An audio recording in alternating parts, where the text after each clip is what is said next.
राज्य में कई जगह पे इन बढ़ती तादादों को देखते हुए रूस के जो डॉक्टर उन्होंने साफ कर दिया मेडिकल एसोसिएशन की तरफ से कि ये जो डोज लगाए जा रहे हैं जिसके अंदर एस्टेरॉयड ये सब चीज़ों का जो यूज़ हो रहा है उसके वजह से कोरोना जो डोज इंसानों को लग रहे जिसकी वजह से कोरोना और मजबूत होते जा रहा है। ये डोज कोरोना को कम करने का नहीं बल्कि ताकत देने का काम कर रहा है। ये उन्होंने एक रिपोर्ट WHO को दी है जिसके ऊपर बैठक आज होनी। क्यों हिंदुस्तान में ही कोरोना का कहर सबसे ज़्यादा बढ़ते जा रहा है, क्यों हिंदुस्तान में ही वैक्सीनेशन सबसे ज़्यादा ख़त्म होते जा रही है। जहाँ पे कोरोना स्टार्ट हुआ, शुरुआत हुई, कोरोना का जन्म हुआ, आज उस देश में कोरोना का नाम निशान नहीं है। थाईलैंड ऐसे कई जगहों पे जहाँ पे कोरोना का नाम निशान नहीं है, लेकिन आज हिंदुस्तान में कोरोना एक मौत का सबसे बड़ा संकट बन के लोगों के ऊपर है। अब ये थी कोरोना से रिलेटेड खबर। उसके बाद हम आते हैं एजुकेशन की तरफ।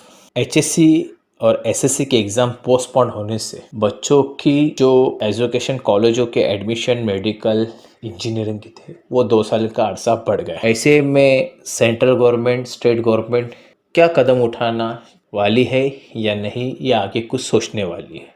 साथ ही में दूसरा सबसे बड़ा मसला है किसान आंदोलन का। किसानों का एक तरफ पूरा हिंदुस्तान क्वेट से जूझ रहा है, दूसरी ओर हमारे किसान भाई अपने हक के लिए लड़ रहे हैं। लेकिन हमारे देश के प्रधानमंत्री इन दोनों से ही परे है। वो सिर्फ और सिर्फ मन की बातों में अपनी मन की बात ही कहते हैं और हिंदुस्तान की जनता को फेंक दिया है मरने के लिए, फेंक दिया है अपना बचाव खुद करने के लिए। वही नहीं, उनका नहीं, हर स्टेट के CM का यही हाल है। सिर्फ तमिलनाडु की जो CM है वो अपने लोगों के बारे में कुछ सोच रहे हैं और अपने लोगों के लिए, गरीब तबके के लिए, लोगों के लिए करने के जद्दोजहद कर रहे हैं। ठाणा जैसे इलाकों में जिस तरह से मनसे के एक्टिविस्ट जमीर शेख का मर्डर हुआ था, उसी तरह गवंडी से भी सुहेल अजमेरी नामी व्यक्ति जो कि मनसे के वातु सेना के सदस्य थे, विभाग अध्यक्ष थे, आज उनके भी मर्डर को 8 दिन पूरा हुआ है। 3 आरोपी को पुलिस ने हिरासत में ली, लेकिन अब तक उनकी मर्डर क्यों किया गया, खून क्यों किया गया, उसकी वजह साफ तौर से मालूम नहीं पड़ी। हिंदुस्तान में बिहार, झारखंड, आसाम, गुवाहाटी, इन राज्यों में लॉकडाउन सिर्फ कुछ जिलों तक है, उसके बाद में हटा दिया गया है। अब एक खबर आ रही है जो कि गोरखपुर से है। गोरखपुर के आसपास में जितने भी मुसलमान लोगों को 24 घंटे में नोटिस दी गई वहाँ के CM ने, और वहाँ के मुसलमानों को मंदिर के लिए घातक बताया गया।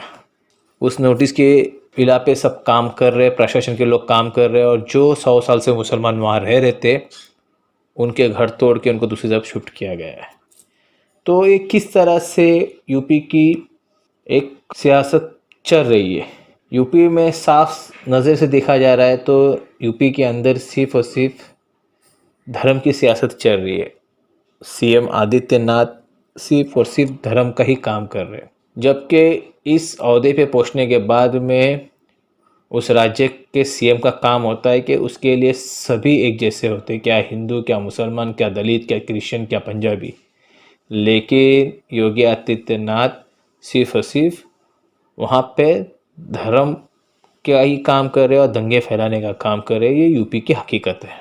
अब दूसरी खबर की ओर आते हैं।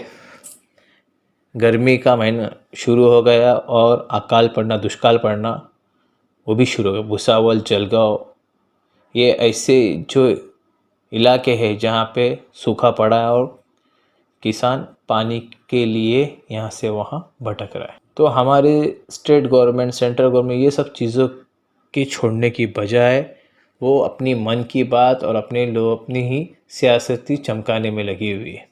आगाज़ न्यूज़ आपको हर वक्त यही बताना चाहता है कि आप लोग नींद से जागे, आप लोग इकट्ठे हुए और इस संकट से देश को निकालने की कोशिश करें, अपने लोगों को निकालने की कोशिश करें, अपनी हिफाजत खुद करें।